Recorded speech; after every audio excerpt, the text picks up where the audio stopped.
Right. We are live.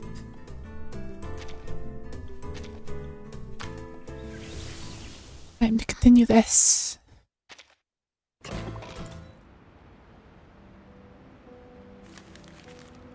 Story's like 6 hours long, so we should get like 2/3 the way through it. Probably will have to do a third stream though. Just gonna get into it as much time as I can. Age like fine wine. Live long enough and you'll see everything.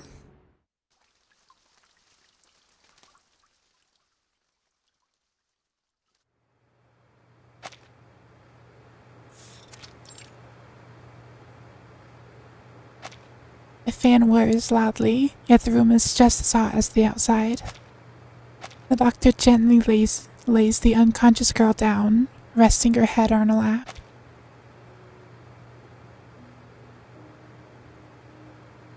She lightly strokes her flushed face.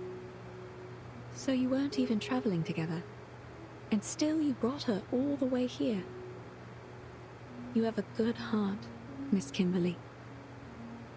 You flatter me, Doctor. It was only that the current pushed her to my side when we all fell into the water. And I just couldn't forgive myself if I were to let her drown.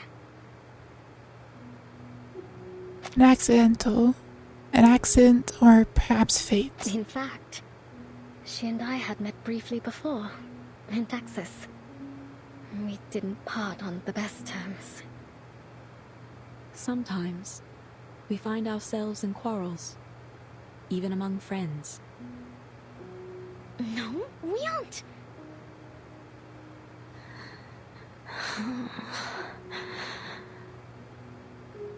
Shh. We should let her get some rest. Kimberly falls silent. She squats down, watching her the way. I can't speak. She squats down, watching her the way a cat peers at a sleeping baby. May I touch her?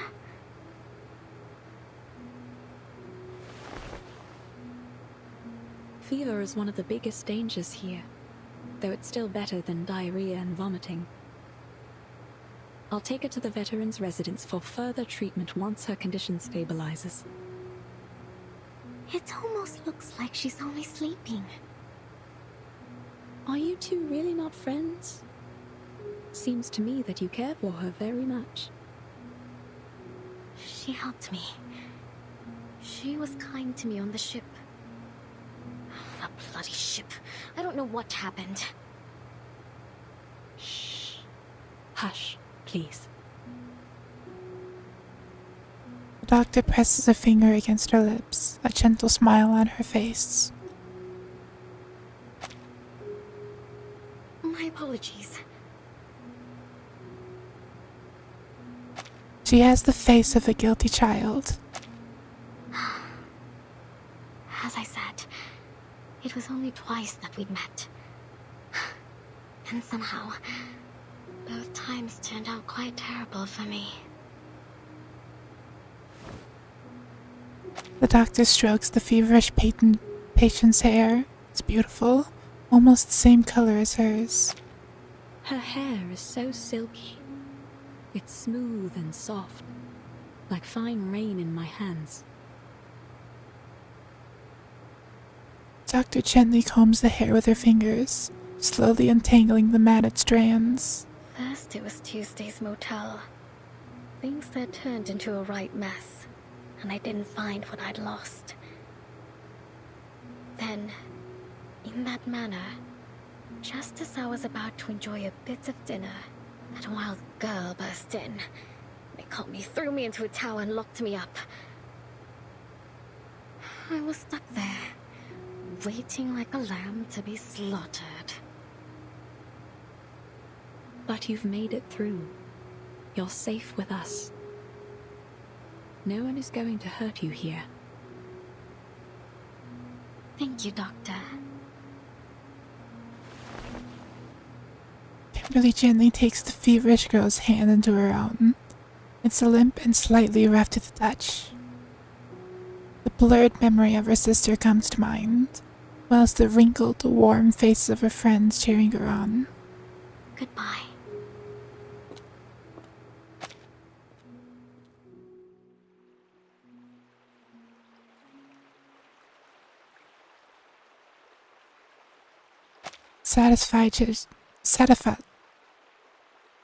Satisfied that she had paid her back for her kindness on the ship, Kimberly leaves the door at the back.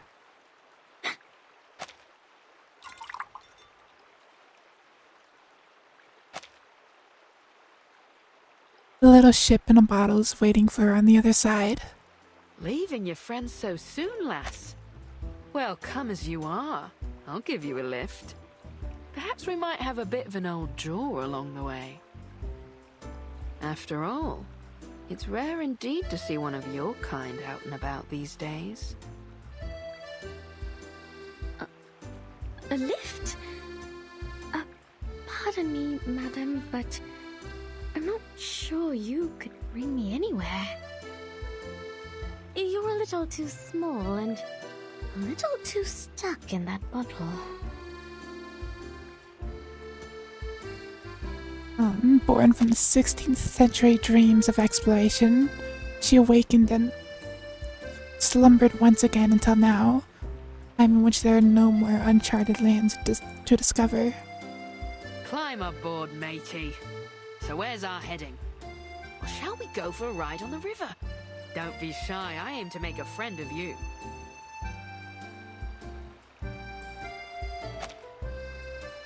Kimberly looks hesitant. Don't be shy. I let the little ones play on my deck all the time, climbing here and there, like a bunch of cheerful little monkeys. And not just them. I ferry the good doctor from here to the veterans' residence too.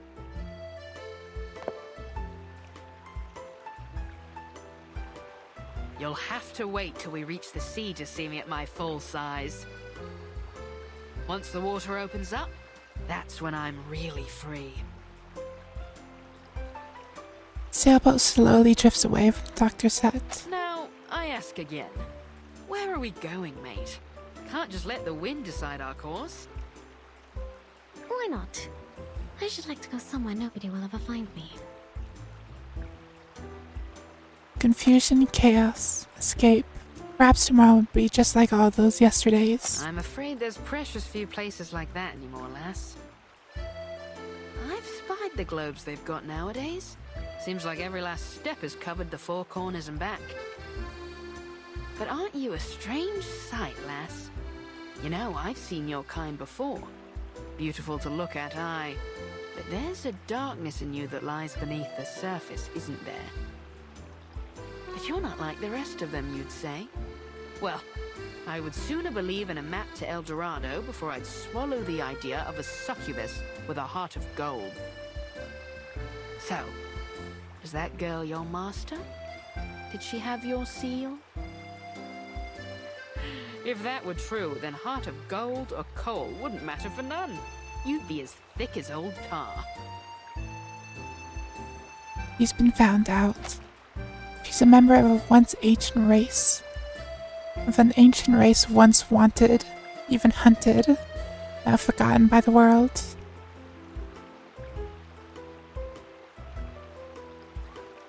A few seagulls land on the boat's edge, joining them on their journey. What? Are you wondering what gave you away? Your gloves don't do much to hide those claws. I could feel them pressing on my railings as soon as you hopped on. Kimberly immediately hides her hand behind her back. Her reaction betrays her. No use hiding them now, matey. Her hearty laugh sends ripples through the water. You! Kimberly scratches the mast with her claws, but this protest does nothing to sway the ship. Are you going to turn me in? She looks around. This place looks safe enough. Just one small One small leap and she's back on solid Turn ground. you in? And how do you suppose I do that? I'm only a ruddy ship. Bring me back up on land and I'll be stuck right back in the bottle. No, lass. I've sailed with rougher folks than you. My old captain had a bounty on her head, too. The fugitive, hiding like a frightened bird. Thunder rambles in the distance, scattering the birds perched on roofs and on either side of the river. Makes her quiver, but for the boat, it brings back fond memories of sailing the roaring souls with her captain. Rain starts to pour. The wind picks up, filling the ship's sails and racing her down the river. Well, just so you know, I very much doubt they'll pay you anything for handing me over. Maybe so, maybe so. Now, you've got the law in your tailwind. What happened? Did you spring loose from the old gibbet? Mark me now, young lass. If you're going to try to pull one over on me, you'll have to do a lot better job than that. The same old trick. Are you mocking me? This is not how one ought to treat a new friend. Quite right, lass. So then, who are your pursuers? And your master? Shouldn't you be under his protection? My old crew would say any captain that can't keep a ship safe is only good for bait. I have no idea where he is, or where my seal is for that matter. He was a no-good fool, though. I'm only good for bait, perhaps. I hope he's dead, rotting in some sewer back in San Francisco. The rain stops, brief and intense, just like her escape. Well, mortal flesh doesn't last long. I've ferried many a passenger in my days, and none yet have escaped when Davy Jones came calling their name. As I recall, the first that went was William Halfleg.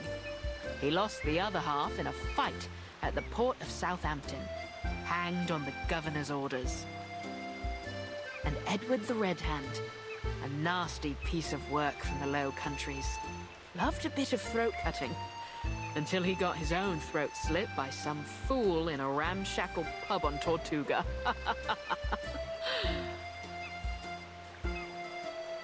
She fondly remembers every one of her crew. They all died hundreds of years ago. Still feels like yesterday to her. Sounds as though they got what they deserved. That they did, lass. They all got what they deserved. Some hanged, some drowned. Some we marooned on a desert isle with naught but a pistol and a flagon of rum. I've been to Plymouth, Nassau, Port Royal. I once even slipped into Seville disguised as a merchantman to smuggle pepper and cinnamon. Wherever the captain wanted to go, we sailed. An exciting, dangerous life, yet ordinary in its own way. Countless cannonball scars in her hull alone tell the story. But one by one, Davy took them all. Now here I am, a ship without a captain, my own master. I suppose that's a lot to take in. You ever thought about living a different life? To set sail for some far corner of the sea? Living on spiced rum and jerky thick as a buccaneer's hide? How's that sound, lass? Not that I'm saying we set sail today. It's only a bit of old fancy. I really can't say, Chippy. I suppose I can't. Not yet, at least. There is something important I need to retrieve. That's Captain White Rum to you. The ship of a captain and captain of the ship. I prefer... Wait. Sorry.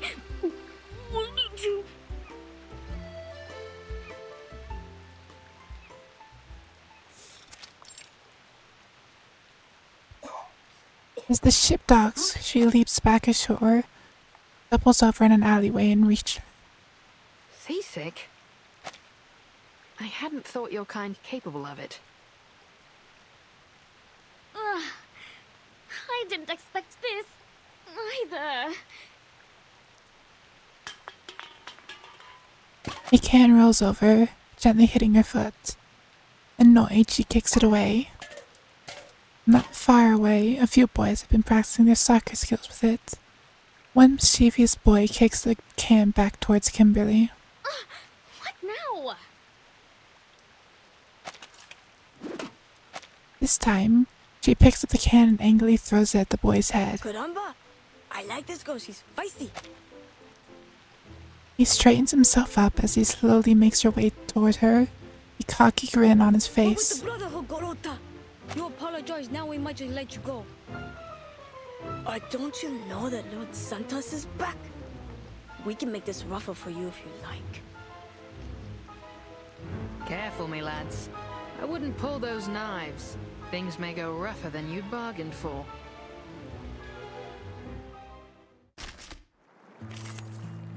I love beating up children, let's go.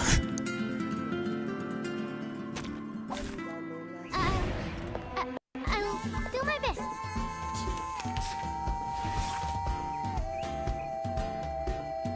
You jerk, why didn't you show us what you're really made of? Plate's better than what you throw that garbage. Best you got. These slippery little buggers are going to be hard to catch. Catch them one way or another. I know how to use it. We're just gonna auto. Psychiatrist at work. Please, mortal. Do you have a little faith in me, master?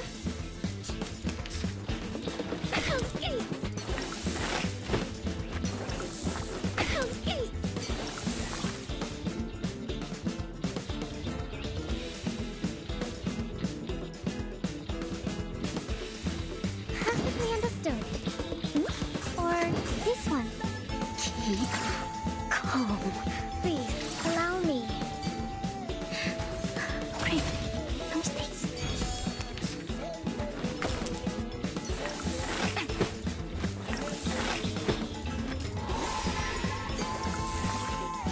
Principle perfectly understood. A simple arcane trick. Just ignore the mechanics. Didn't see that coming, did you? Oh, please. I know how to use it. Oh, don't stare at it for too long. Feel my dark embrace. I love beating up children. Careful with the pages. And now it's easier to understand.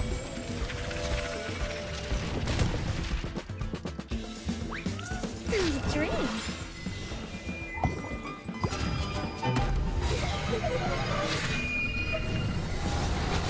And easy game. Finally, it's just you and me, Master.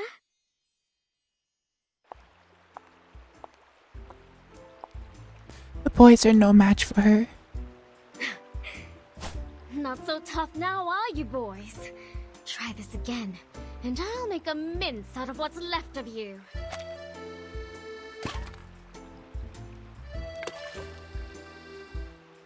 She angrily kicks the can into the river. I know your fathers, me boys, and I think they wouldn't be none too happy to hear you claiming to be with the Brotherhood. Let go. We're wasting our time here.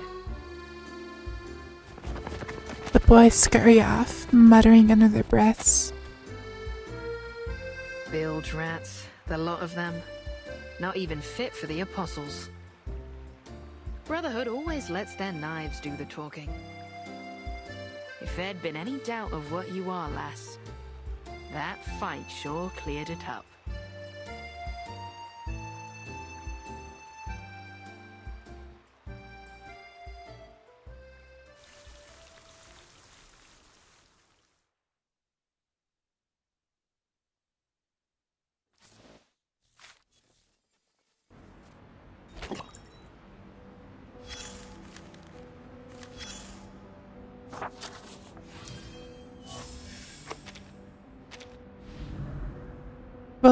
rages, fighting back death's descent upon her patients, extinguishing the world's light from the eyes of the doctor.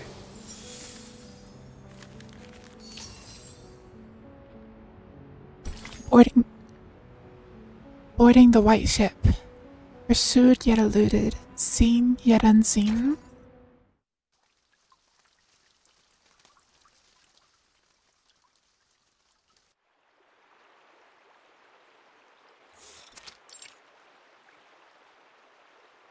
Listen up. We're the Apostles' Brotherhood, not some worthless favela gang. So we start off nice and easy. And if the doc doesn't play along, well, then we make her play along. Claro?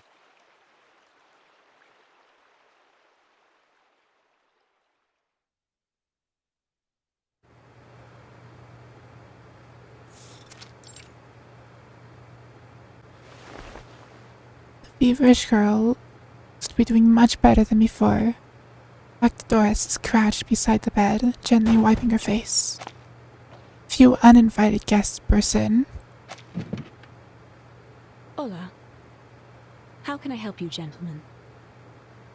Hey, is she really blind? I'm afraid yes. But please don't worry. I'm more than able to treat all my patients. Are you feeling unwell, sir? Kando glances at the patient on the stretcher and signals to his men. His dogs quickly surround the patient. Sir?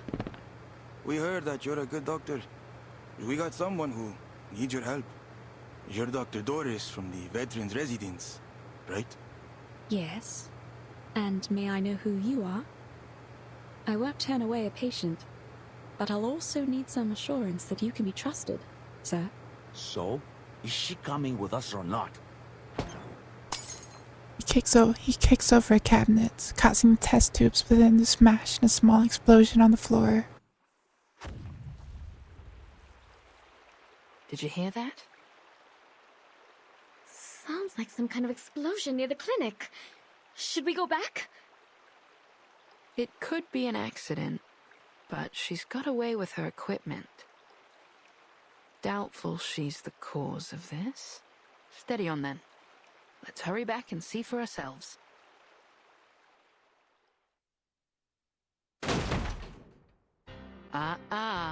That's not how you treat a doctor, lads.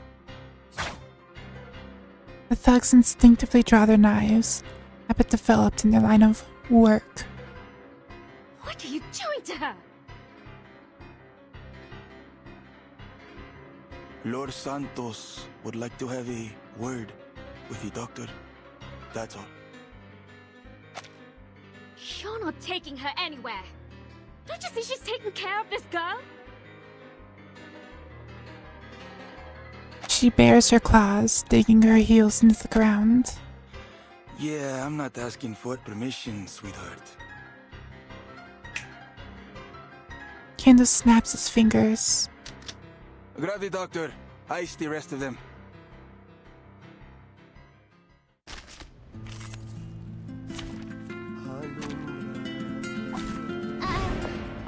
I'll do my best. I'm just gonna auto this one as well.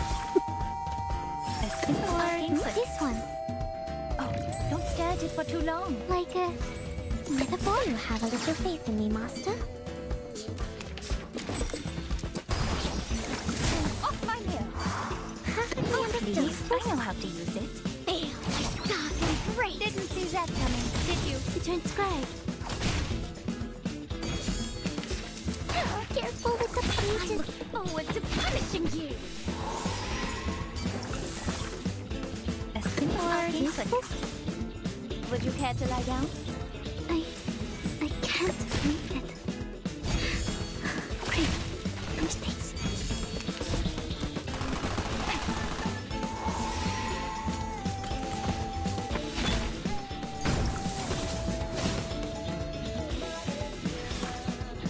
Okay, a simple arcane click. Master. Hey, hey.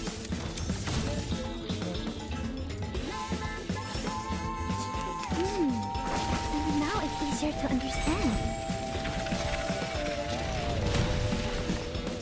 Easy game. I Master?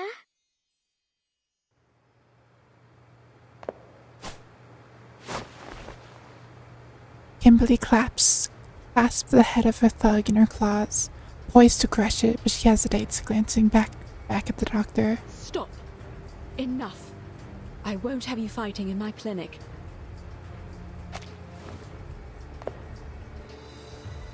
Kimberly releases her grip.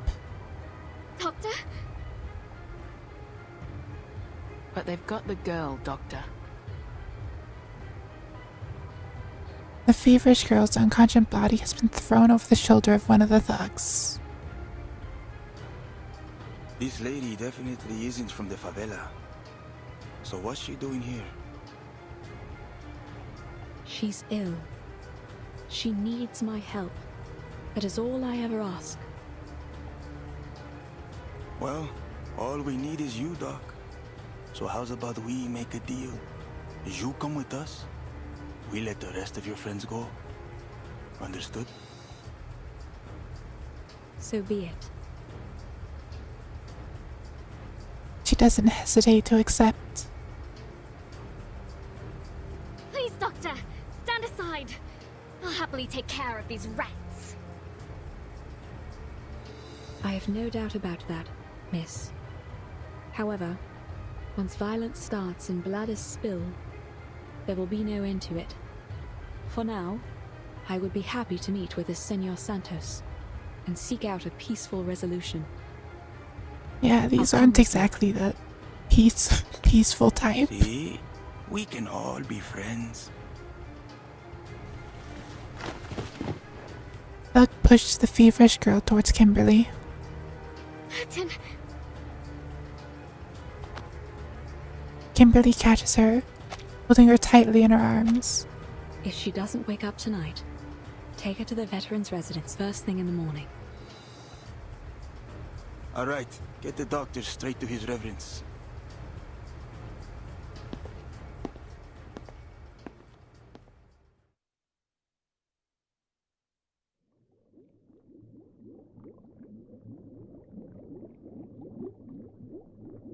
A long sleep with no dreams. No worries, no troubles, no thoughts. Like being back in a warm, dark, damp room. Go. She awakes to a unfamiliar place. It's quiet and strange.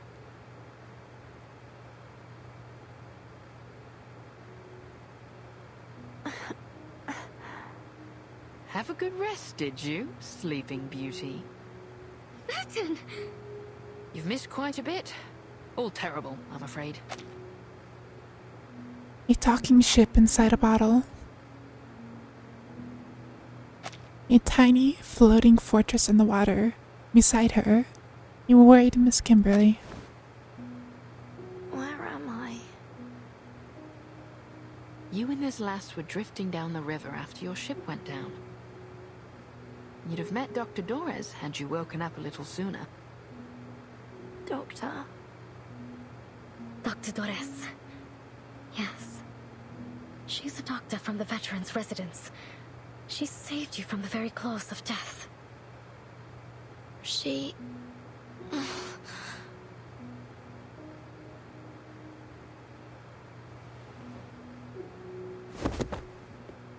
She can't walk. Her body's still too heavy. Aye, you were burning up, lass. But the good doctor pulled you through. She was right there by your bedside the whole time. The good news is, we think she's still alive. Still alive? What's the bad news then? The bad news is she's been snatched up by the Apostles' Brotherhood. What? Rest now, lass. They aren't likely to hurt her for now. You'll need your strength for later. Some scallywag by the name of Santos wanted to have a word with her, so they said.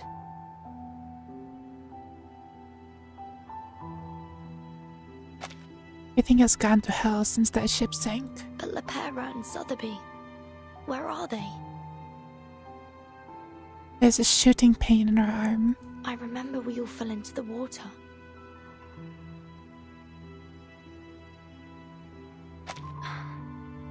I'm sorry, I didn't see them. I only... We watched a show together. My map. Have you seen it? I have to get to the veterans' residence. They may very well be waiting for me there.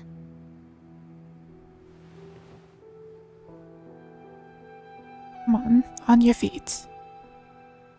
Well, I may be just the ship to get you there, ladies.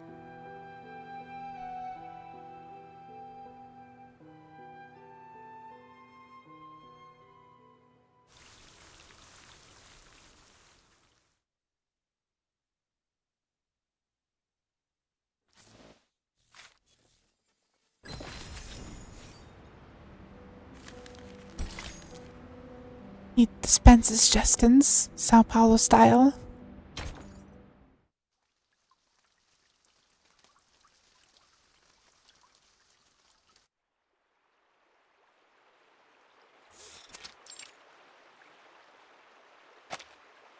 After instructing his men to take Doris to the capital hideout, Kanto walks over to Duncan, watching over a group of hostages.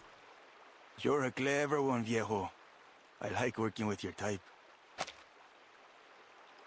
Hostages, Galeno among them, are lined up on their knees, their hands tied behind their backs.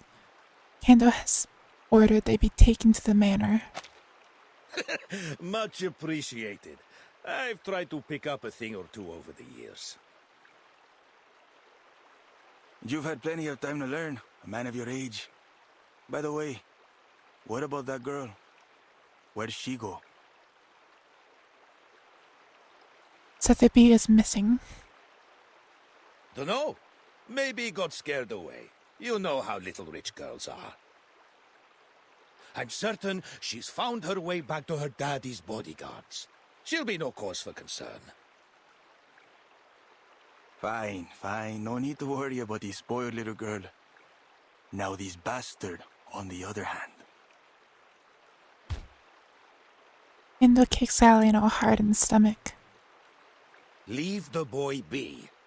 He's not got much time left if he doesn't give up those names.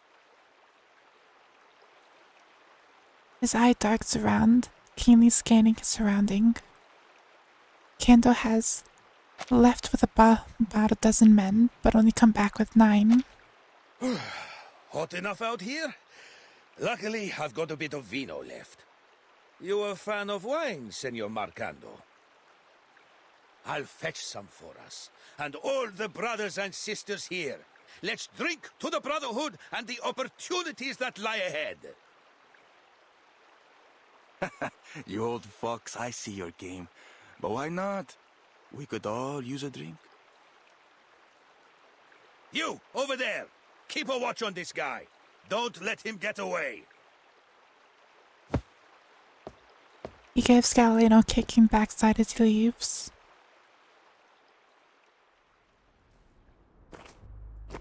Duncan waits by the water, his eyes anxiously fixed upstream.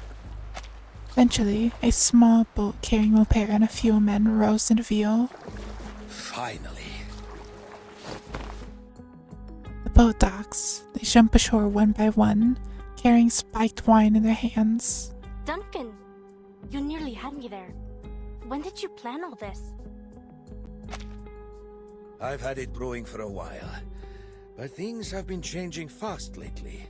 Honestly, I didn't expect to be doing this now. He counts the men, just 6 of them. Fewer than expected, but enough.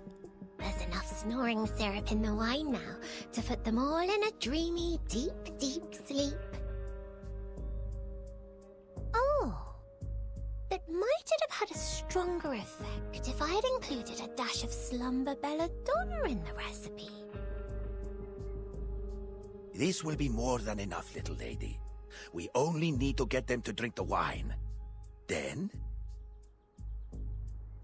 Oh, then you must drink this. Just a drop. He rummages around in her skirt for the potion.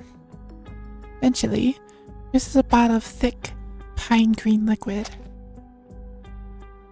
It will stay on your tongue and prickle around in your mouth. That way you won't drift off like the others. I've concocted much tastier potions before, but this one... Memories of her past experiments come flooding back, almost bringing her to tears. It'll do just fine. Thank you, little lady.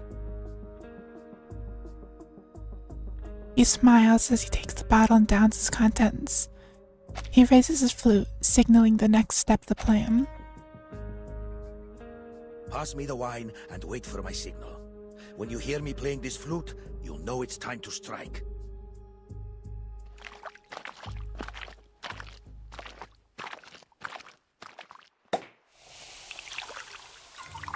The wine's here! Courtesy of an old friend from Mexico. Take a glass, everyone. Here's to his reverence's good health. To his reverence's health. To Marcando. To the Invincible Brotherhood. To Marcando! Battery and alcohol have successfully lowered Marcando's guard. Duncan, is that your flute? Give it over. Canto snatches Duncan's flute and looks it over. This is a fine flute. Duncan, did you said that you got a friend in Mexico? Huh? You know that old Mexican song, La Llorona? Can't blow the flute just yet. A few men are still awake. That I do! I learned it from the best! In the cactus back in Tulum. From a fine young lady with silky hair and gentle eyes as dark as coffee. An improvised lie, but there's truth in it. Cactus Bar in Tulum is real at least. Claro. So, how fine was this chica, huh? Seems beautiful ladies are much more interesting than music to him. Don't let me start spinning that yarn. It'll be no fun for you to watch an old man bursting into tears. Lies and fake tears. Duncan's acting wouldn't fool the sober. With his audience under the influence of alcohol and potions, might just get away with it. I'll only say I was heartbroken by the time I left. Ah, that love of mine. Anyway, enough about the old flames of yesterday. Let's raise a glass to a better tomorrow. To poor old Duncan. To poor old Duncan. Duncan adeptly raises his flute before pouring out more drinks.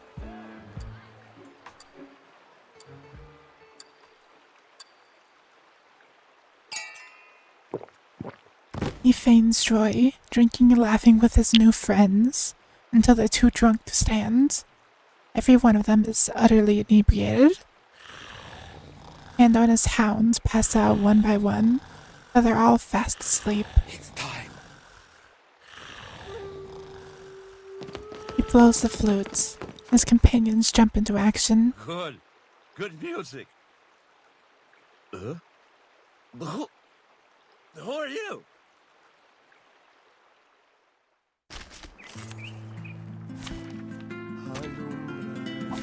Which of these darlings shall be Time to auto this again.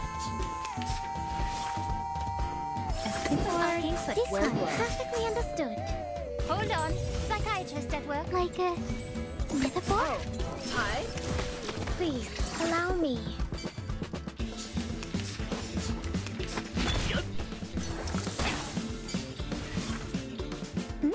Oh, please. I know how to use it. Take that, I say.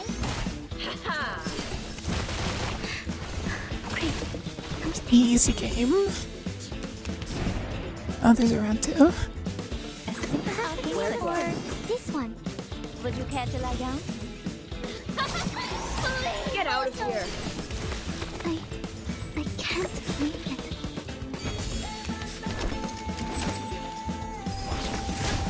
Did I miss something?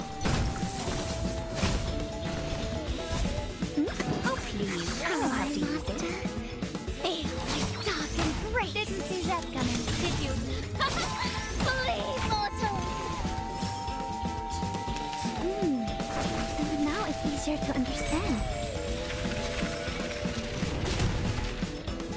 Sweet dreams.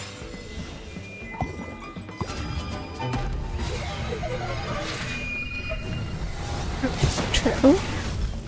And easy game. Finally, it's just you and me, Master. Lopera! Galeno! Come on, give me a hand! Oh, pinche traidor! Time to cash you out. He pins the struggling Mercando to the ground. You'll be begging for Lord Santo's mercy. Be reasonable, kid! The Brotherhood is finished! Your time's up! He pulls the knife from Galliano's wrist and finishes Mercando off the Sao Paulo way. Don't let them slip away! Mr. Carson, but you... Skill issue? She swallows her words. No, her butler would never do something like this. This is the raw, fierce power of a man who lived on the streets of the favela. Meanwhile, Lopera catches up to a fleeting thug and cracks him over the head with the butt of her gun. Let me. He picks up a metal bat and stands over the fallen thug in front of Lopera. Think you can handle this? Yeah, I've got it. He swallows hard and aims at the spot where the gun butt has struck. For the favela, the Brotherhood must go!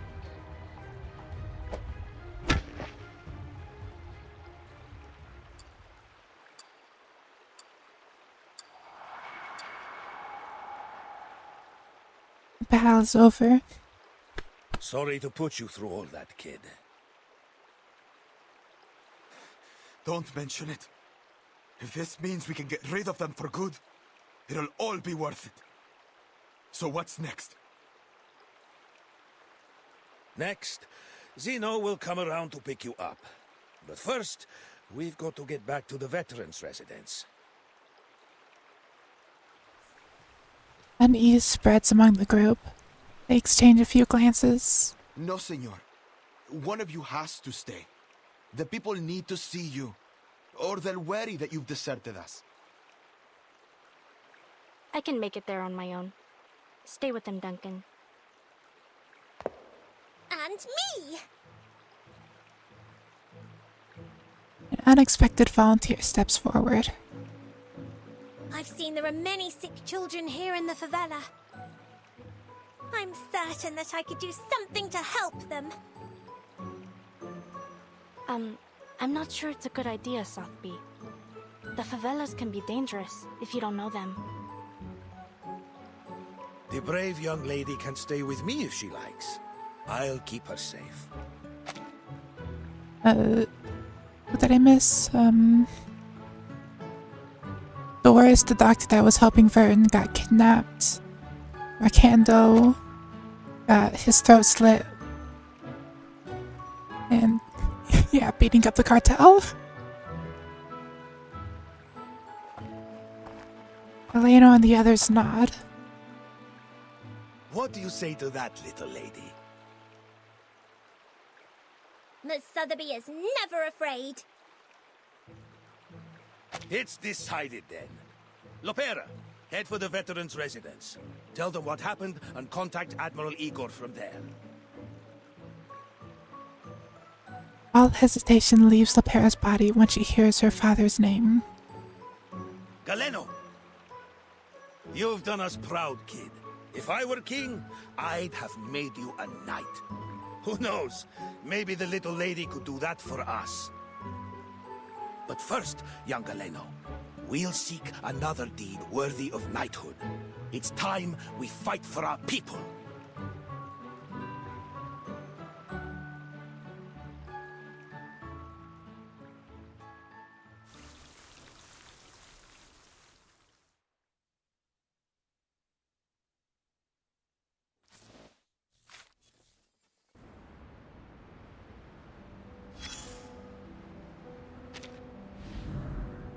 An ordinary-looking wrench, bursting with stories from the marks of time, just like the old craftsman it belongs to.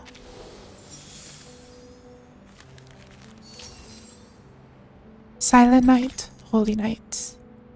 We hear the song every night we bid the day farewell, wishing you peace, my dear. Is reading still your worst enemy? Yes. The route from the villa to the veteran's residence is quite familiar to the White Rum. She had ferried the doctor back and forth countless times. You ever been to a veteran's residence? Not many young faces there, besides Lopera. As far as the doc goes, doubtful anyone knows her real age. And even the saltiest sailor knows better than to ask a lady her age.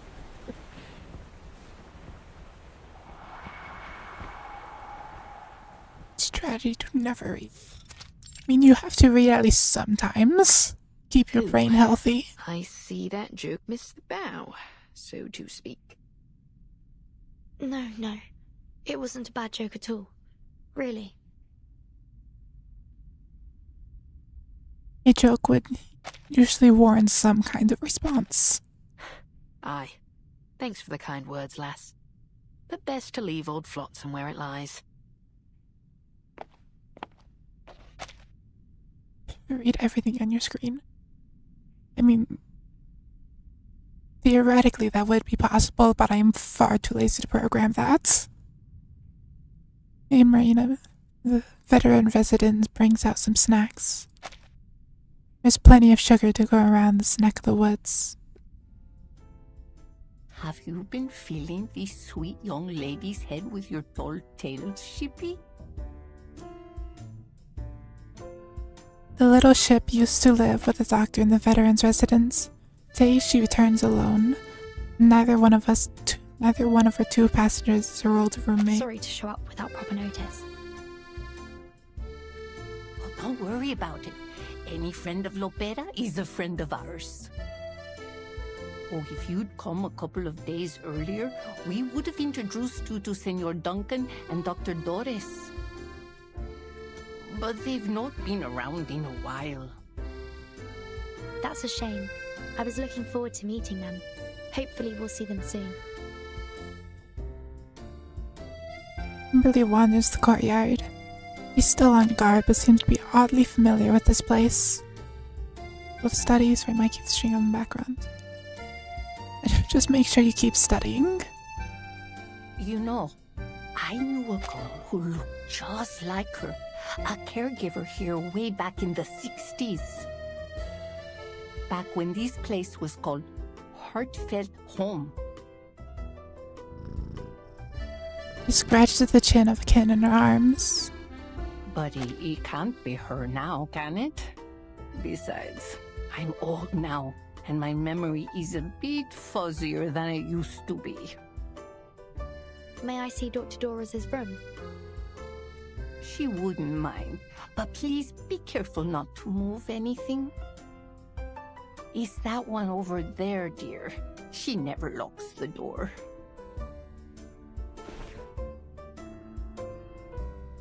Next week, to prepare, try to study at least 30 minutes every day.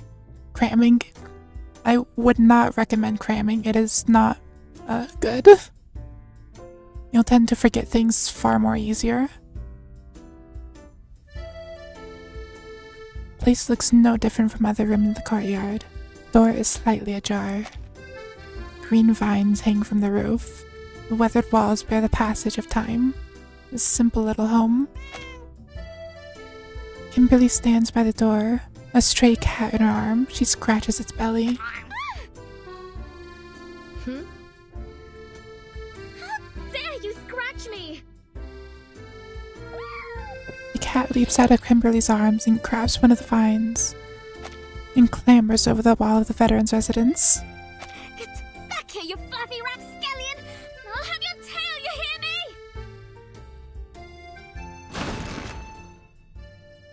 She's not as agile as she looks. Perhaps the kitten has made her soft. She fails to catch it, instead stumbling into the door, throwing it wide open and hitting the floor with a thud. Do be careful, Miss Kimberly.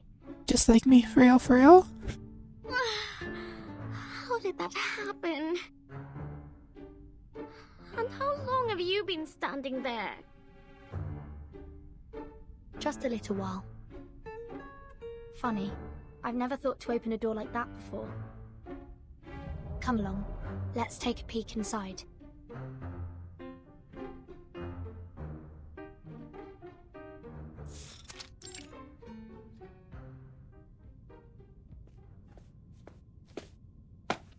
It's a rather ordinary guest room.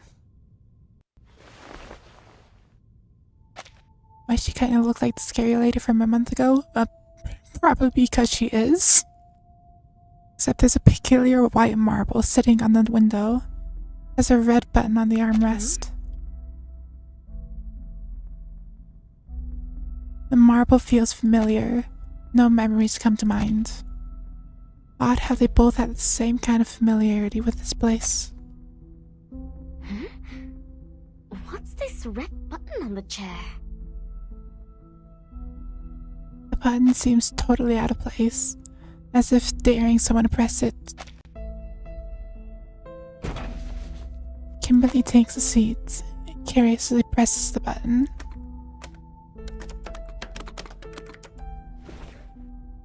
Despite her fervent pressing, nothing happens. Frustrated, she swings her legs to the other side of the chair. Good for nothing. A tasteless decoration. No one knows why this chair is in the doctor's room. But pressing the button doesn't trigger an explosion or anything of the like. Simply a functionless, harmless little contraption. The other side of the room, the doctor's desk holds a stack of manuscripts. These must be articles that she hasn't sent out yet. Notes on the districts of Sao Paulo. Records of Arcanus in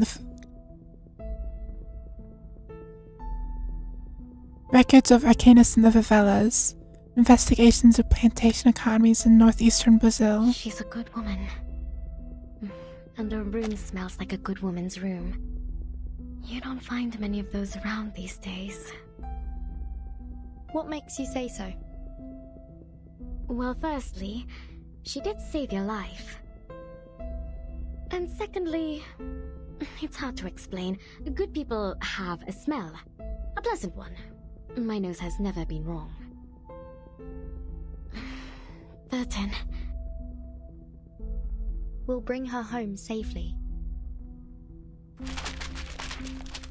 This typewriter seems like it's seen a lot of use. Do you see any drafts? Any samples? I can't say. I'm not very familiar with these things. Take a look. She signed something here. But I thought her name was Doris. There's a single word written at the bottom of the manuscript.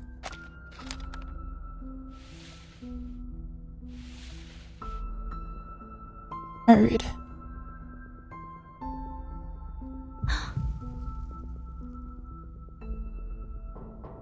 Mariana! Familiar voice echoes from outside.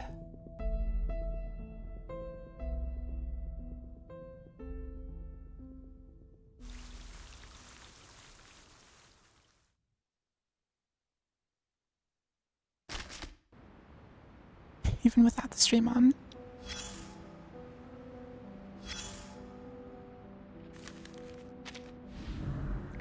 Those pristine wings could never fly across the riverbank.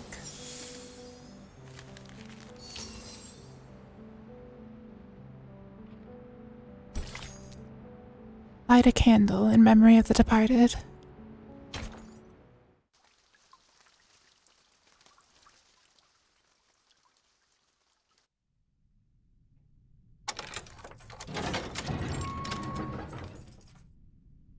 Oh, more visitors.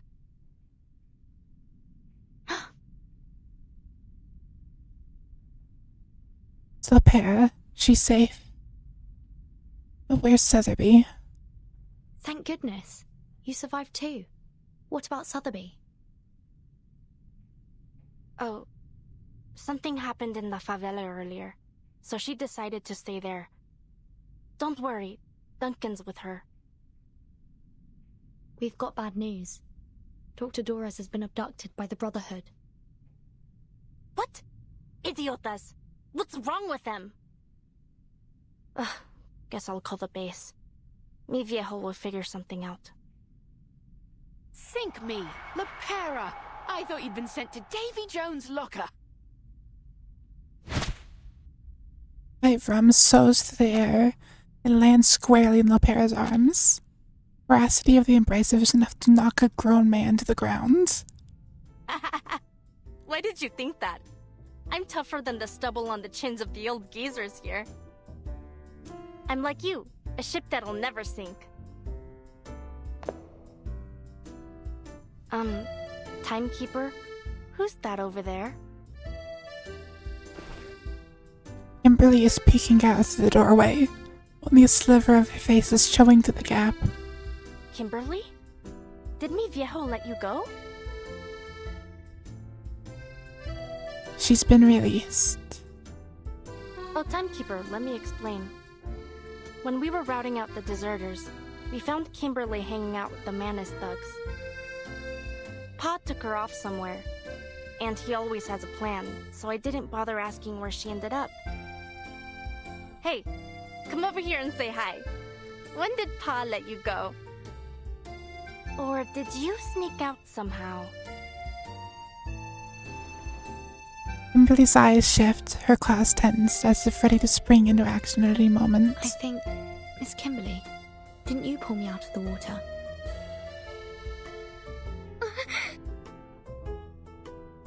How did you know? Shortly after my fever subsided, I started to remember what happened just before I lost consciousness. There was a voice ringing in my head. It was you calling out to me. Vertin, I can't have you dying here. You mustn't give up. What? I did not say that. I just took you to the doctor and left. Her process is almost a scream. Aye, 'tis true what Burton says. Though Kimberly denies it, she chose to save her. Even when she had plenty of chances to blow the lass down. She's a good lass at heart. Not an enemy, Lepera.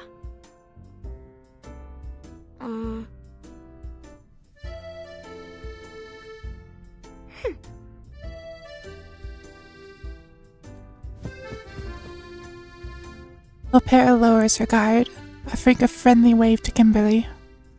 Kimberly cautiously steps out the doorway, but maintains some distance between the two of them. Lepera looks at her new friend. Fire has been given a totally different appearance. After a brief pause, Lepera smiles at her. You have to understand, it's pretty hard not to suspect someone who hangs around with the Manus. Anyway, I guess there must have been some kind of misunderstanding. Back then, I didn't have time to... In any case, I'm sorry, Kimberly. Lepera extends a hand in gesture of peace. Kimberly hesitates, her claws tensing once again. It's fine, but don't think I'll forgive you so easily. Speaking of the Manus and the Brotherhood, I never quite understood what they were trying to do. I don't blame you. I still don't really get it either. So you're really not in the same boat as them? A sudden yet perfectly reasonable question. Of course not! I don't have a boat! No, I mean, I'm not in any boat with anyone! If only I'd found my...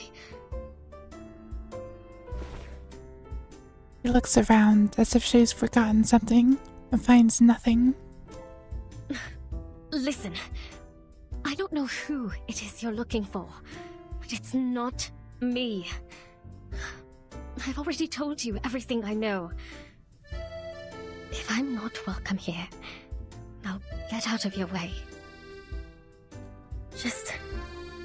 please, don't take me back to the place. I don't want to see that thing ever again. She refuses to look at the weapons around Lapierre's waist.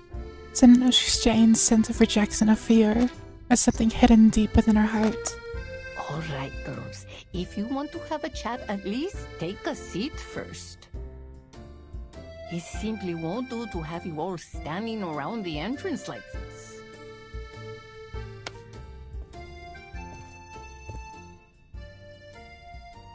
And Marina takes Kimberly with one hand and Lapierre in the other, makes them back to the courtyard.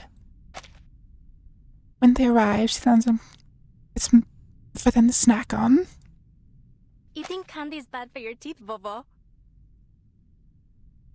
Oh, I'm much too old to worry about that.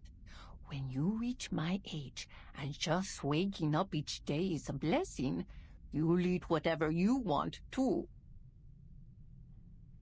Mamai Mariana, could I have a word with you, please? I have some questions about Mr. Duncan. Oh, Duncan. What kind of trouble has he stirred up now? All right, then. Why don't we head inside and give those two some space? And Lopera, apologize to that poor girl properly. You hear?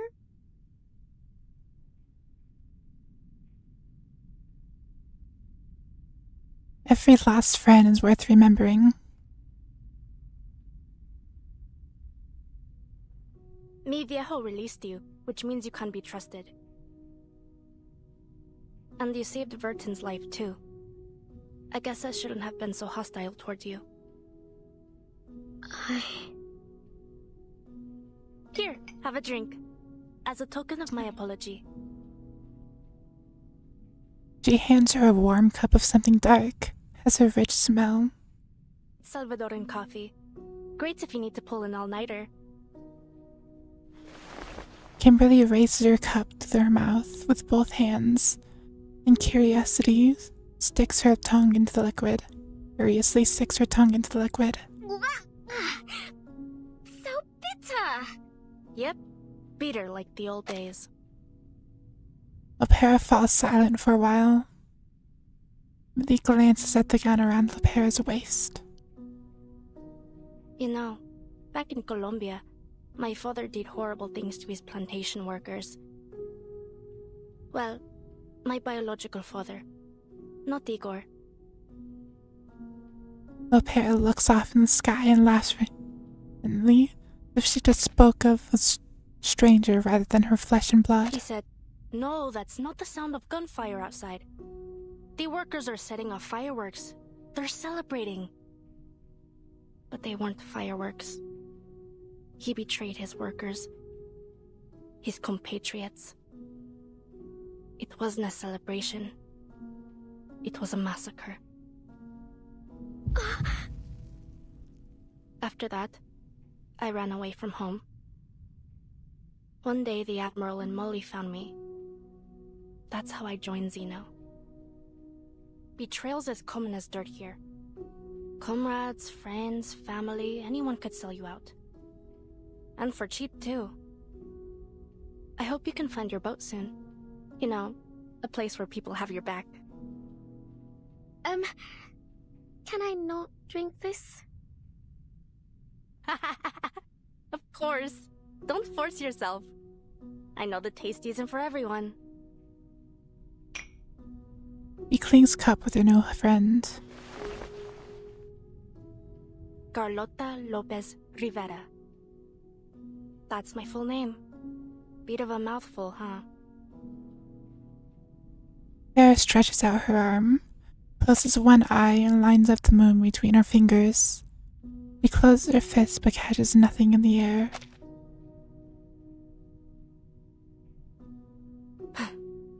I wanted to erase it from my profile. From everywhere, to be honest. But mi viejo disapproved. She fiddles with her fingers, her eyes lingering on the unattainable celestial body. Molly agreed with him. She said, "You mustn't forget your past, Beta."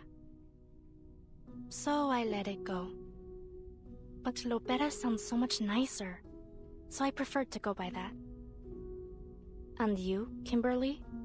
What's your real name? Kimberly hesitates. Nala. Nala Hari. The residents of Heartfelt Home called me Anjo Nala.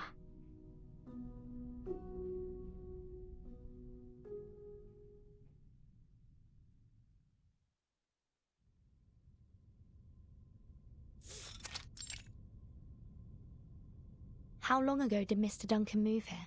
Do you remember? It must have been 5, maybe 6 years ago. I'm not entirely sure.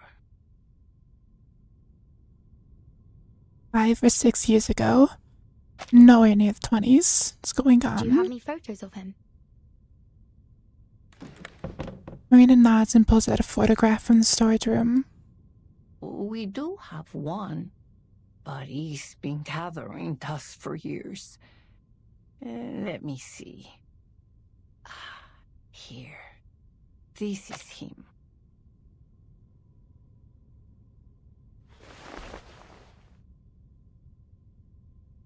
She points to the man who looks like Mr. Carson.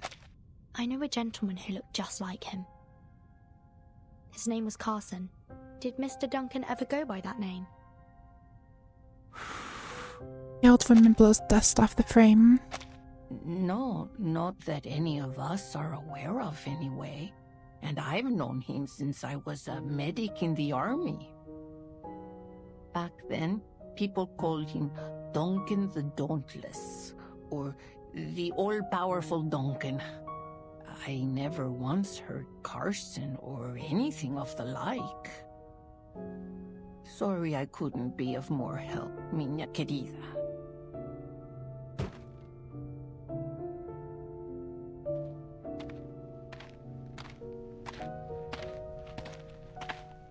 Seems an in-person meeting with Mr. Duncan is in order. They head outside. Black flashes across their vision as a girl swoops down from above. He releases the letter clutched in its claws. A crow? Crow perches nearby as the letter flutters down and lands at their feet. Old woman picks it up and breaks the seal. Oh dear, this looks like bad news.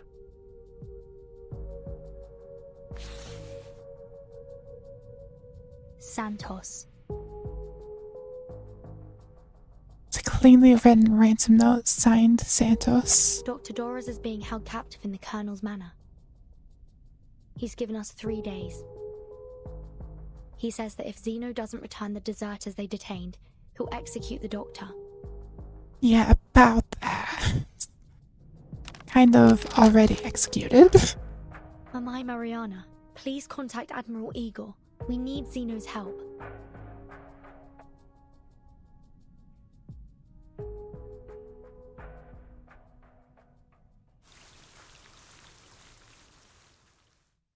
Kind of hard to return someone who has a bullet in their skull.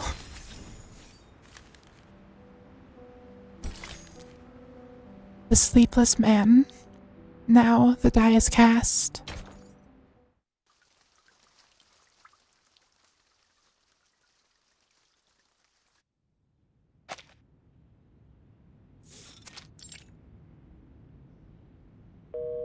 Well, Igor rarely makes calls to Xeno headquarters. The situation has become desperate. Ah, Igor. How are things in San Paulo? Worse than expected. I have a small number of troops with me, but not enough to deal with the situation. Things have gotten out of hand. At least one of the Apostles' Brotherhood leaders has pledged allegiance to the Menace. Brotherhood. These new gangs just keep popping up, don't they? It's like cutting down sugarcane. Before you know it, another one's grown in its place. Carlos has been murdered by his own subordinates. Even now, some of the deserters are with the Brotherhood.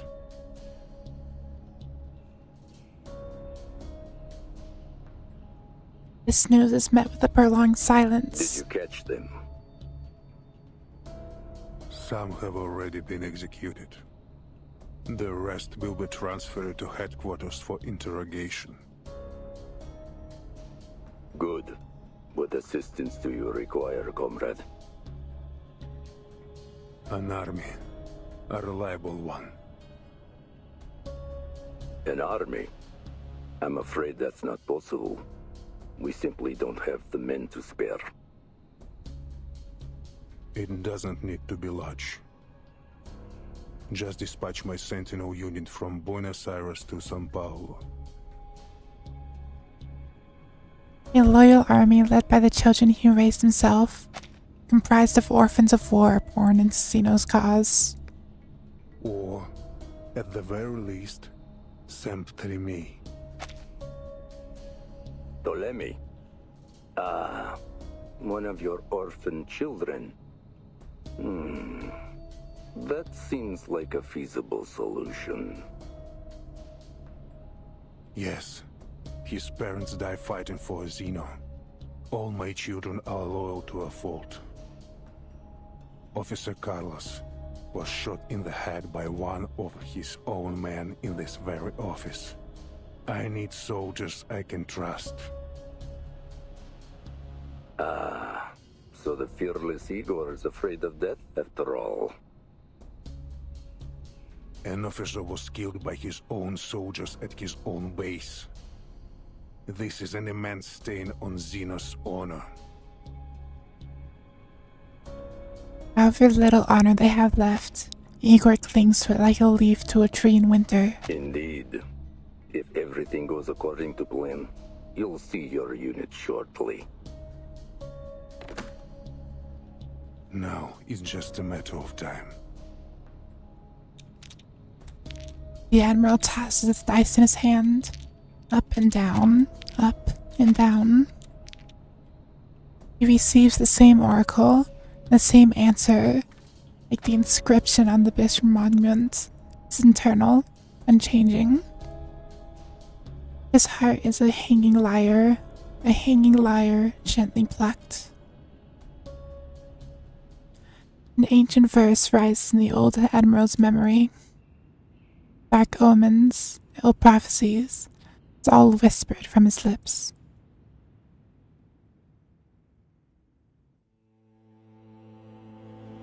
Я видел ястреба, что гнался за голубкой, и бога солнца, который туго натягивал свою золотую тетиву.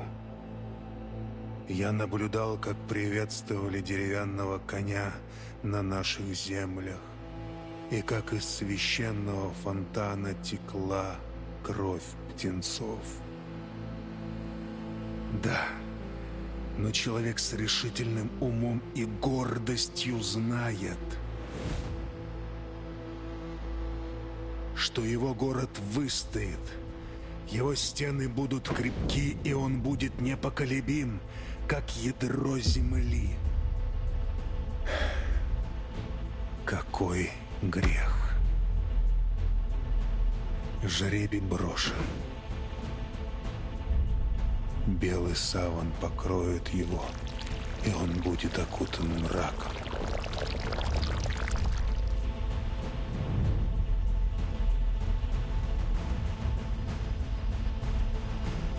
Это все для светлого будущего.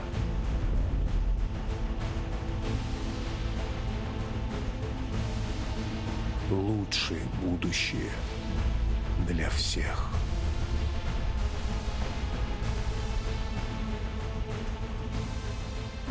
Nat one.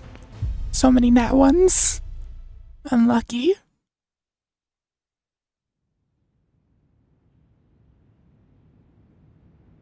On this rain-soaked night, this is the only answer.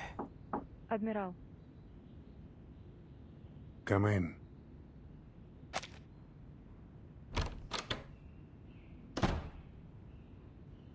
Yesterday, we received word from the Timekeeper that Dr. Torres has been abducted by the Apostles' Brotherhood. She should be coordinating with Lopera to set up a rescue operation as we speak.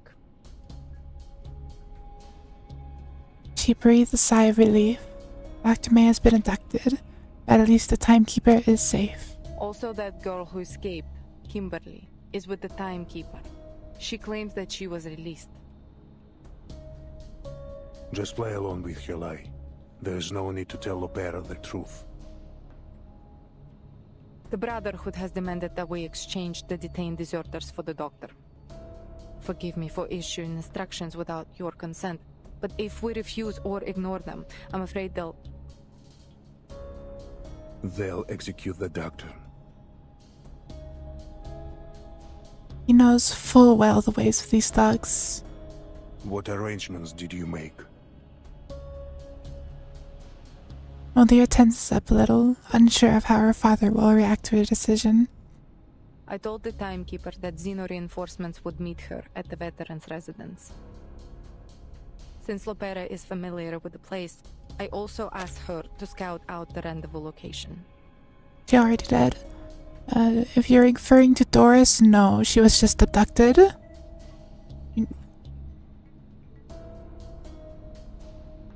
And yes, I played along with Kimberly's lie.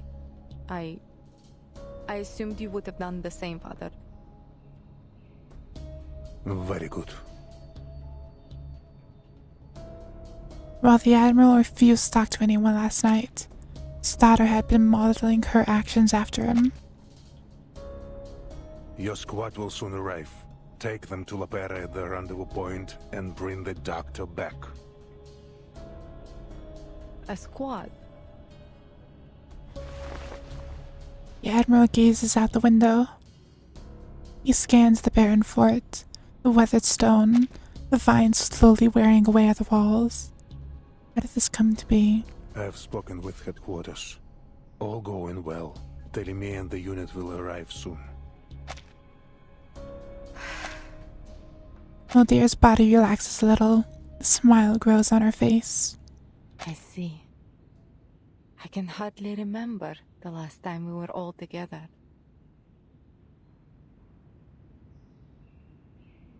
Smile turns bittersweet. Your father died in Abadan. In a war he had no obligation to fight in. It's far more glorious to die in the throes of battle than to wither away on a sick bed. He made an honorable sacrifice. How shameful that we would tarnish his honor. Honor is a thing easily stained. Let's begin with that young pilot, Lilia. Tell me, what do you think of her? She's well trained, experienced, a straight shooter, similar to Lopera in many ways. She's a true Slav, just like my brothers and sisters back home. Stubborn, loyal, brave, and unshakable as the frozen Siberian earth.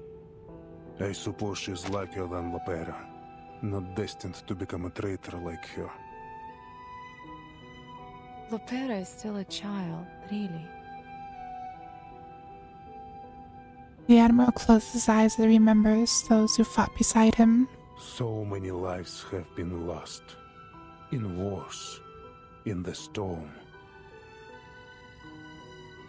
They have all been enshrined in the Hall of Merit at headquarters.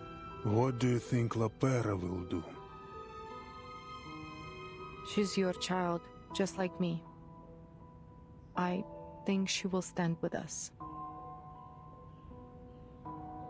Smirks. You think, do you? Anyway, she's not important. Here, take a look at this.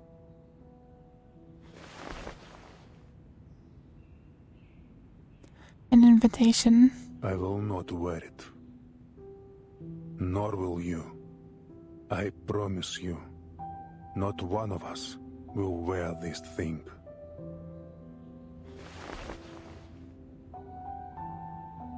The preacher has given us a gift and shared with us an oracle. We will bring her something in return. Hey, welcome stream. Hope you're doing well. Fire and brimstone rained down from heaven. Yet among the ruins were covered the remnants of a miracle. A miracle that is living, breathing, and growing. I can sense their life force. I can hear their whispers from within these ashes. A lucid dream, a living death, a perished immortality. Moldir, they are invincible. Rather than endlessly throwing young soldiers' lives to the white stone house, I choose to stand with the true future.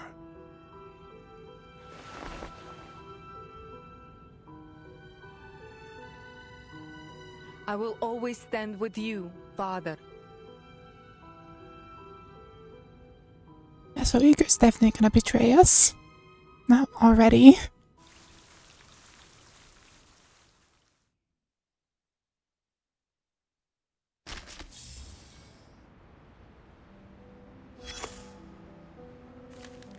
A gambling game's been set up in a place unfamiliar to you. Soon, you'll be invited to join the table as well. Give me more details. Huh. You seem to have grown quite assertive. But remember this. As a newcomer to the table, you have no privilege to make demands or probe for information unless you're looking to be targeted and isolated. You have to lose a few rounds. Pay your entry fee. Only then can you start to learn the secrets of those at the table. The players' backgrounds, the dealers' habits, and the truth behind the highest stakes gambler. It's baffling to me. Why would anyone travel halfway across the world just to throw away their money? They're seeking victory. That was a rhetorical question. But thanks for answering. You're right. The allure of winning is irresistible. Even in a game of chance. People blow on the dice, clutch a rabbit's foot, or murmur a prayer, foolishly believing they can sway the outcome. How deluded. It's pathetic. Nonetheless, it's a fair game. Oh, quite the opposite. The odds are rarely equal. Your opponents could have any number of advantages stuffed up their sleeves. A larger stack of chips, easier winning conditions, or even the power to change the rules. Want a fair game? You've got to fight for it. By any means necessary.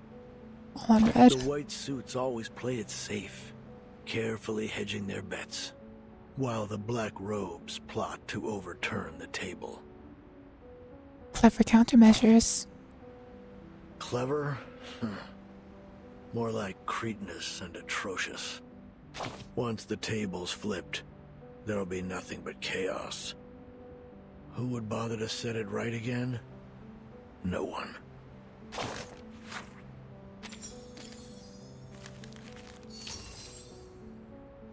The Northern Falcon. A long-awaited reunion. A shocking betrayal. I wonder what that betrayal's gonna refer to. Never in my life could I predict that. Especially after ending your last one. The old admiral picks up the file beside him, flips through the young pilot's records.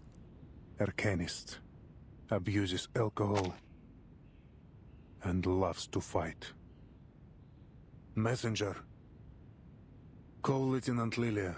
Tell her to meet me at the training ground. He rises from his chair and heads to the training grounds, where the blood of the traitors still stain the grass.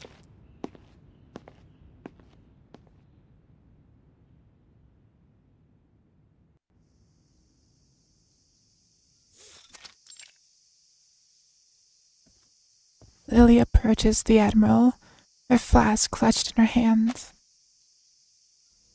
How does it compare to the drink back home? The stuff saps your energy. Makes you feel sleepy. Just like this land. This place is always submerged in a half-dead stupor. Poverty, chaos. To them, the future feels farther away than the sun beating down from above. While the sun casts its light from above, many Jews dance in the darkness of the sewers. Tell me, Lieutenant, what do you think of the Foundation?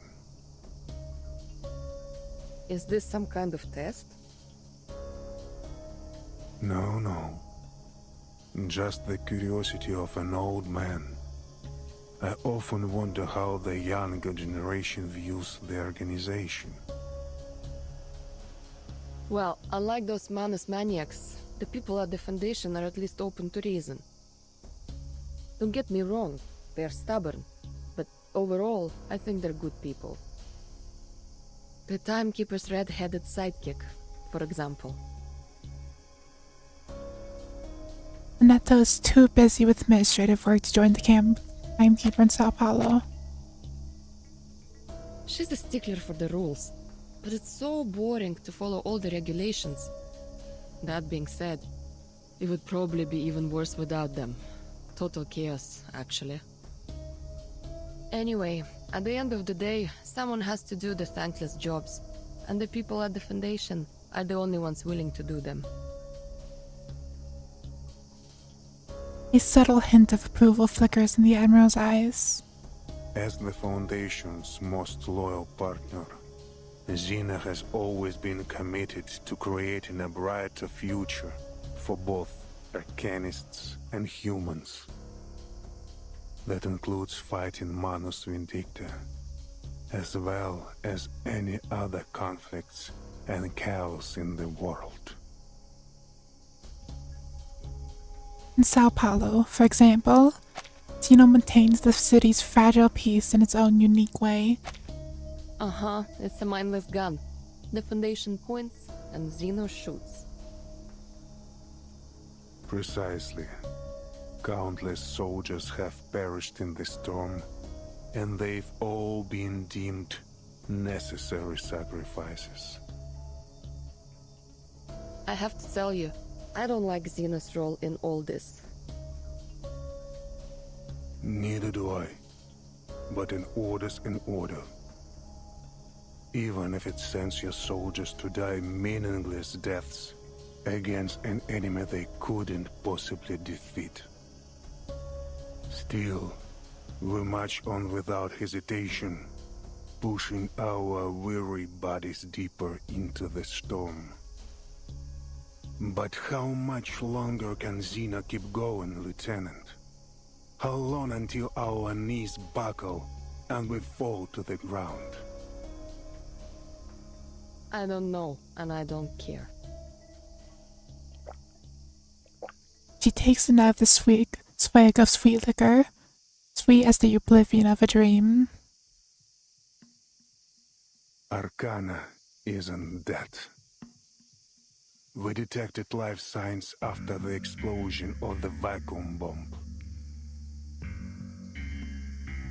That's impossible. Yes, it is impossible. It would take a miracle for her to survive. Do you believe in miracles, Lieutenant? I'd sooner believe the ramblings of a drunkard. That may be the case, but when a miracle worker appears, there will always be people who follow them, like sheep follow a shepherd.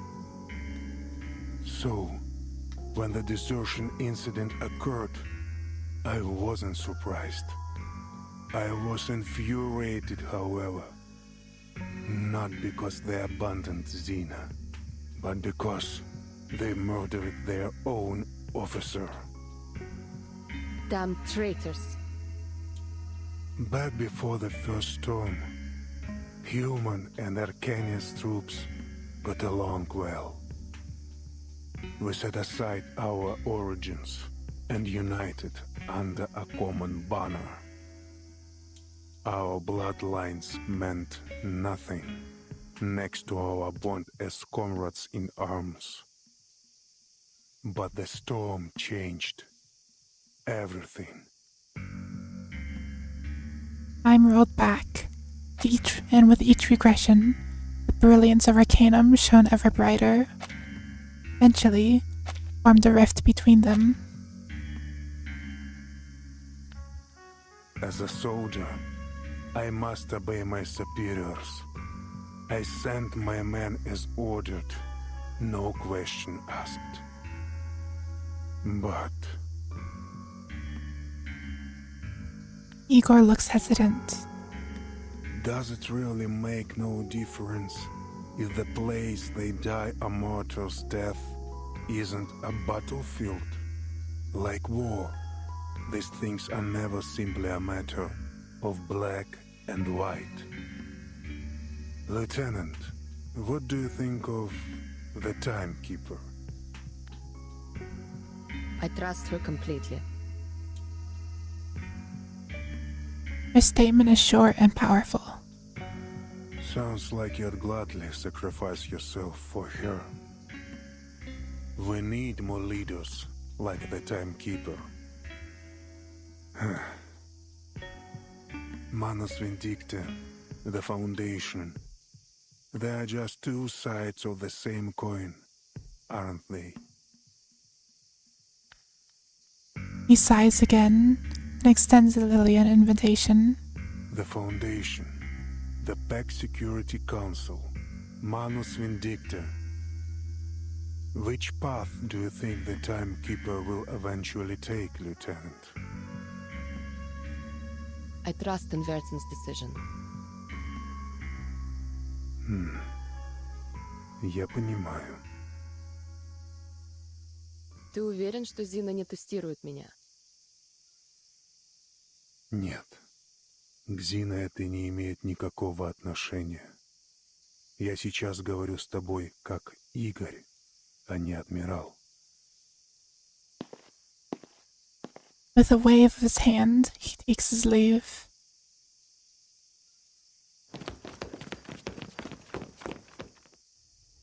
As he vanishes in the shadow of the colonnade, soldiers rush into the training ground. They surround Lilia, their guns pointed firmly at her. What's going on? Lieutenant Lilia, you are under arrest for the assault on Admiral Igor. A lie that makes Muldir's ear turn red with shame. Assault? A crime for which no evidence need to be proved. Oh, I get it.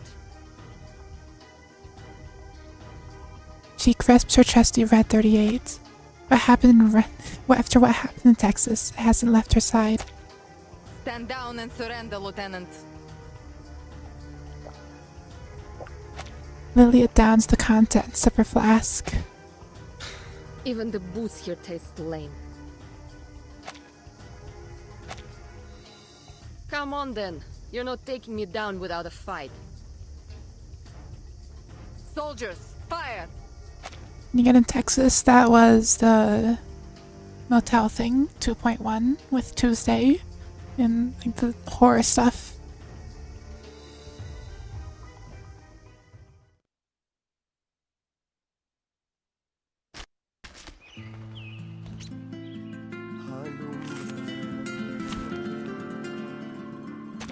Time to watch this. Who shall we attend to first?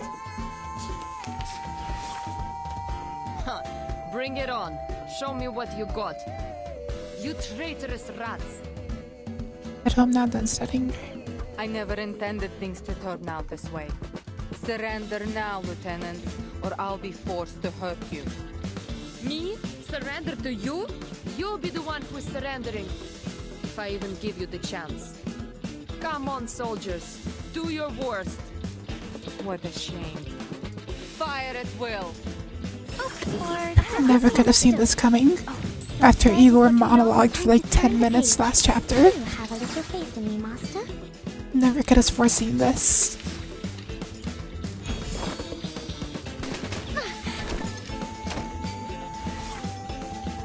Here's the simple arcane trick. You transcribe. Didn't see that coming, did you?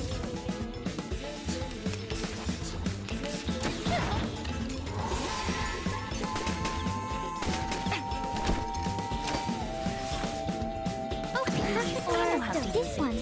Would you care to lie down? Stay back, I say. Quick, from space. Hell's gates!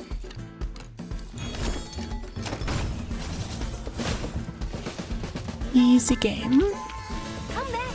I need your feedback on our session.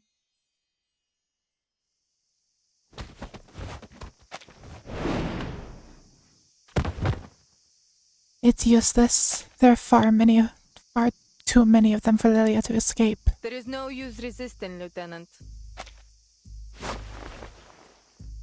Disarmed, Lilia is forced to her knees. Her hands are bound behind her back. Tell me, what's Igor planning? Father will lead us to a future where meaningless sacrifices are no more. The die has been cast. I hope you know that this is nothing personal. I'm just following orders. A fate as cold as the wind that sweeps across Mary Bard Take land. Lieutenant Lilia to the holding cell. No one is to harm her without orders from the Admiral or me. What?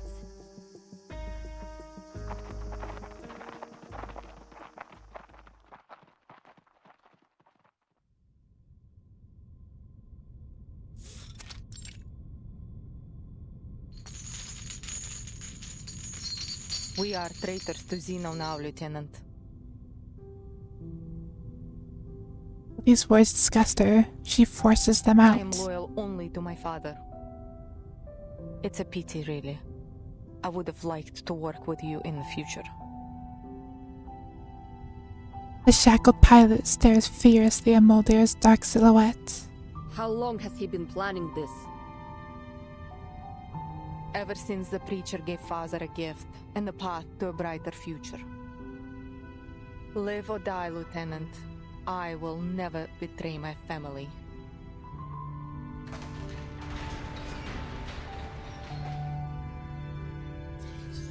The door closes, leaving Lilia alone in the darkness of the cell. Madeira issues a few instructions to the guard before handing the key.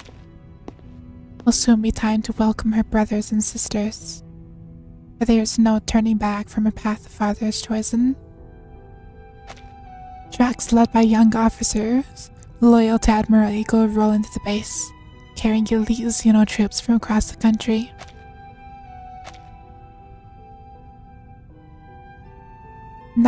To annihilate Manus Vindictae, destroy the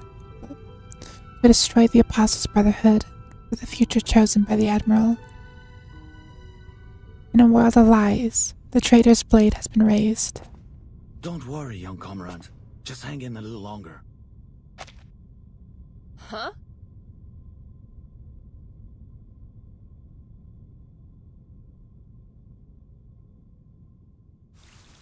Prison guards are still loyal, apparently, at least.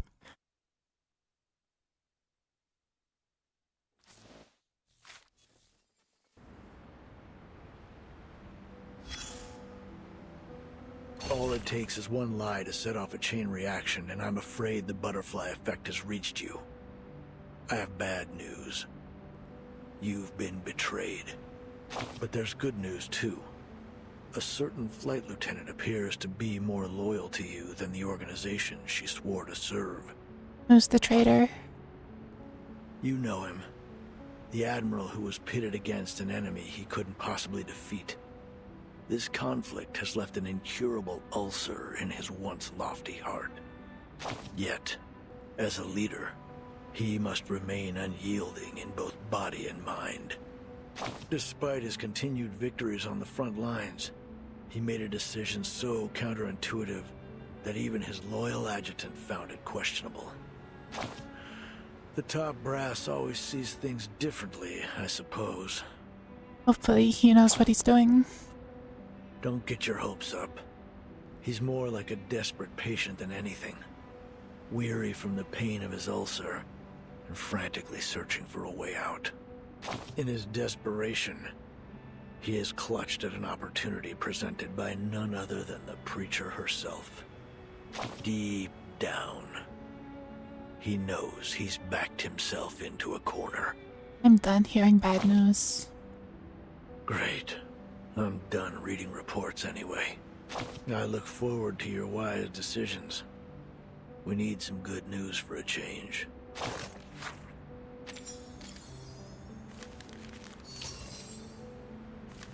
Probably have time for one or two more. Family reunion.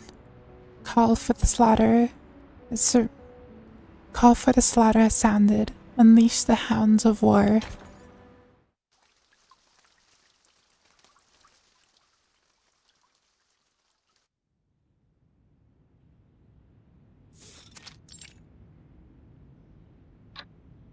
After a long wait, father and daughter reconvene. Father, Ptolemy and the unit have arrived. So here they are. The army of justice ready to eradicate the Manus and the deserters in one fell swoop. He picks up a gift he received from the Foundation. During the last storm, the Foundation created this thing. And with the help of Laplace and the Apeiran Arcanists, they stole the fire of the gods, just like Prometheus. Which side would you choose? I wouldn't. I would follow. Follow you wherever you lead. Her loyalty is like a shield to protect yourself from the inner doubt. Send someone to bring Stefan's belongings here. The traitor found something important at Tuesday's motel. Ptolemy will find it useful. That's all for now. Understood.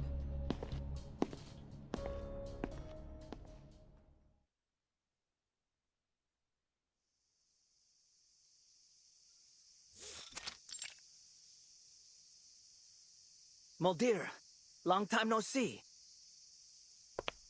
The one-eyed officer steps forward to embrace his older sister, kissing her on both cheeks. Conversation gets straight to the point. What do you say? Do we give those humans a chance to surrender? Manus Vindicate don't accept humans, but I doubt Father would blame you if you men allowed them to escape the base. A hint. Escape the base? Muldir, are you having second thoughts? Sneers at his sister's kindness. Either follow this path to the very end, or show mercy and get Father and the two of us executed. He shouts a few orders to his officers, instructing them to return their respective units and await the Admiral's command.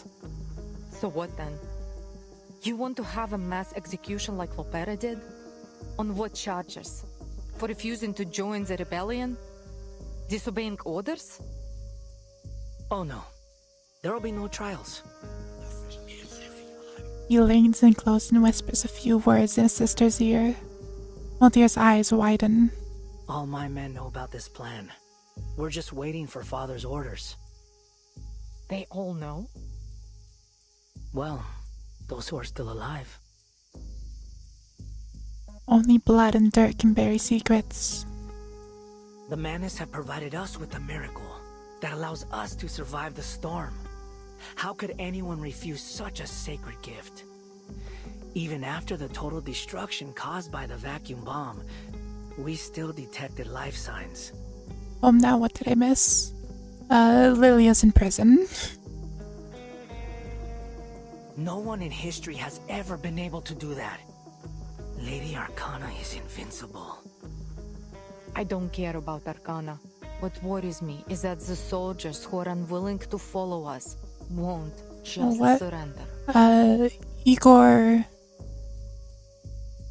Igor's filed false charges against her and had soldiers put her in prison, since he's kind of like betrayed the army.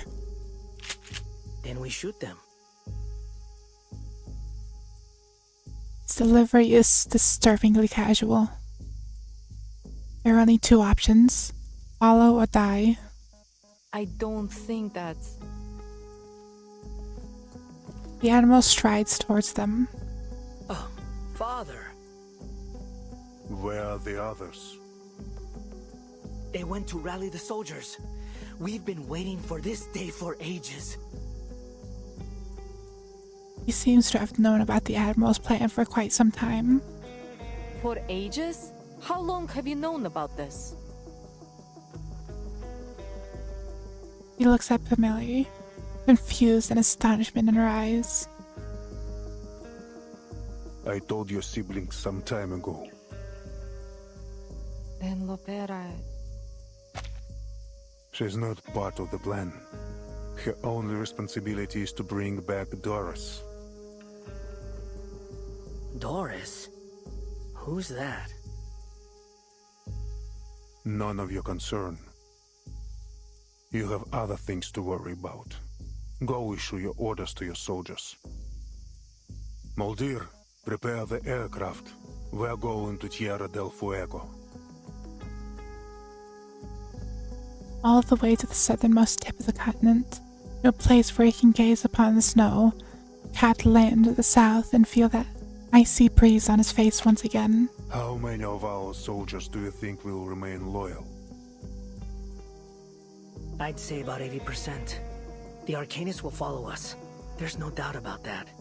But we still have a lot of human soldiers. Don't worry.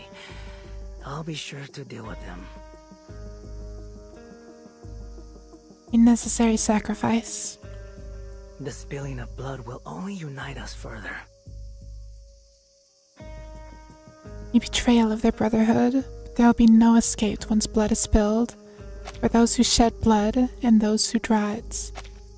Take this and go to São Paulo tomorrow.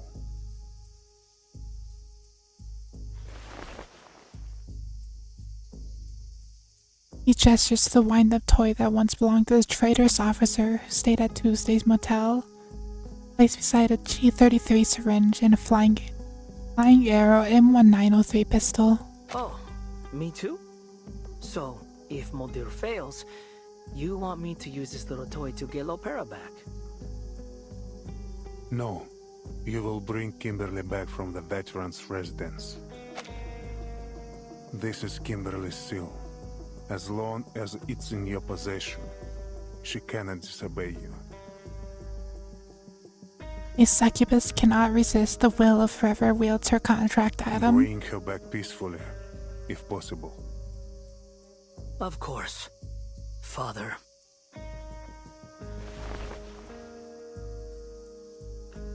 I will do as you wish.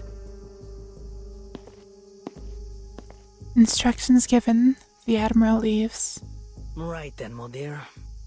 Let's get started.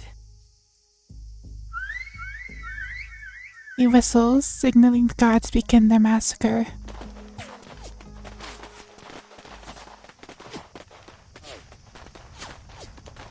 The sound of gunshots echo through the holding cell.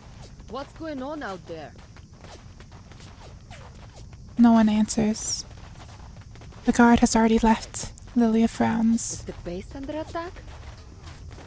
By whom? The Manus has no reason to launch a frontal assault. The Apostles' Brotherhood? No, that's even less likely. She immediately dismisses the idea.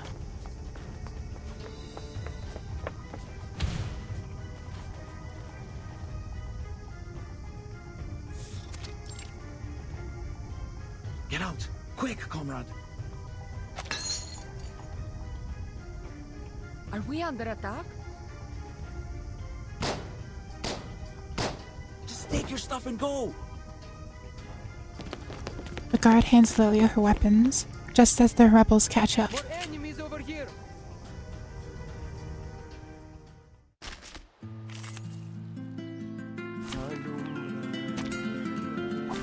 Let us have a fair. W guard, true.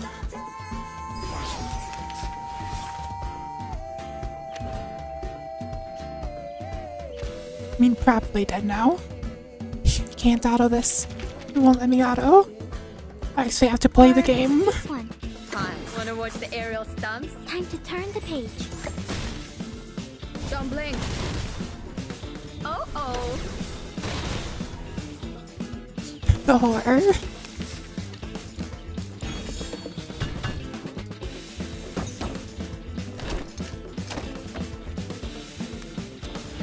I'm forced to actually play the game. This book? Or this one? This book? I can't read it. To read. Like a metaphor?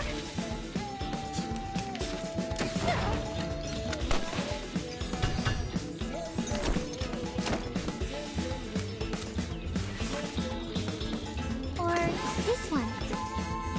A simple input into this That should kill though. Is this the most of playing you've done all day? Probably. And now it's easier to understand. And now it's over. Come back! I need your feedback on our session.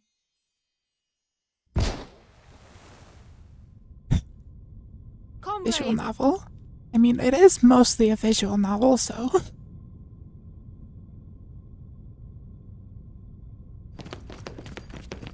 Amidst the chaos, the guard has been shot in the leg. Lilia goes to help, but rebels are closing in fast. There's no time. Brilliant. Another damnable choice, but this time there's no time to hesitate. Lieutenant Mulder asked me to help you. Take care. The running star, Lilia leaps onto a red 37, takes off into the air, bursting to the rebels, leaving them choking on her exhaust. First, the bright light of the outdoors hits her. Second, the stench of gunpowder.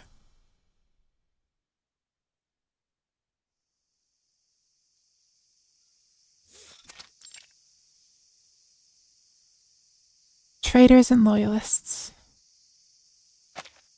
Under the sun, their blood glimmers just the same. It's plain to see now that their blood paints the courtyard. Kill them all! No. Recall your troops and assemble.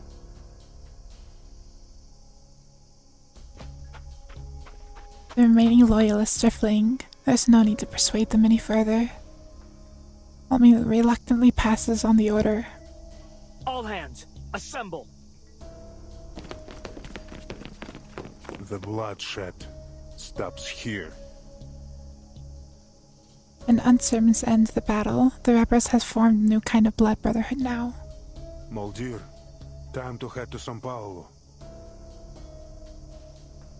Forgive me for asking, Father. But what if Lopera refuses to come back?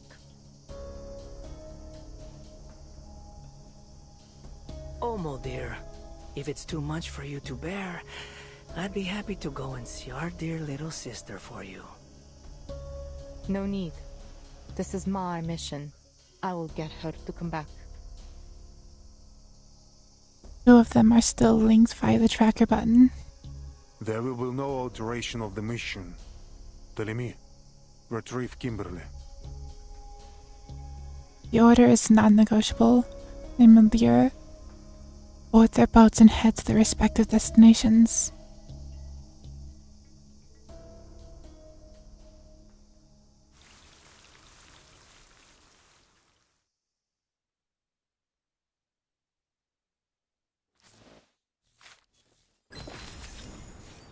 I will not have time for that. To do that next one today.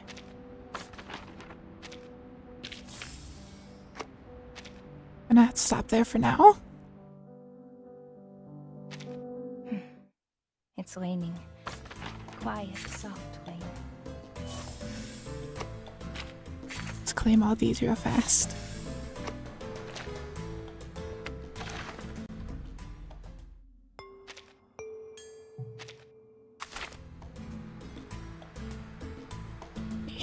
Then probably another 2 or 3 hours until this is finished. So I'll probably do like 3-hour stream on Monday and just try to finish it all in one stream. It's gonna have to be it for today. And so 3.0 of HSR came out, so I'll have to stream that as well after I finish this. Marvel Rivals win, eventually. Well, thank you all for watching. Oh yeah, Sumi.